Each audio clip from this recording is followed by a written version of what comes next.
The so-called Law 10 allows the regime to acquire previously private property in which to create zoned developments, and to compensate the owners with shares in the new projects. Many of the displaced have lost the necessary paperwork, are struggling financially, or may not learn of the legal requirements in time. JEDDAH, the Assad regime in Syria was accused on Saturday of using a new law on urban development to carry out and rid the country of all political opposition. The so-called Law 10 allows the regime to acquire previously private property in which to create zoned developments, and to compensate the owners with shares in the new projects. However, after a 7-year war that has created more than 5 million refugees and 6 million internally displaced people, property rights are in a state of confusion. Many of the displaced have lost the necessary paperwork, are struggling financially, or may not learn of the legal requirements in time.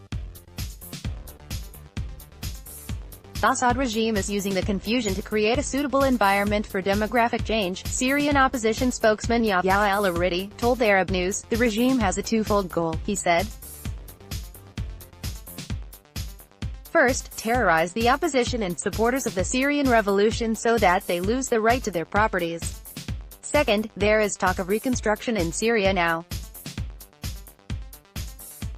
This law sends out a message to investors that their interests lie with the regime.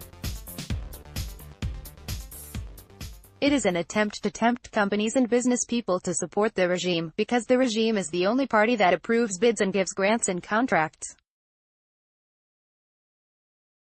All this merely adds to the Syrians' plight and misery.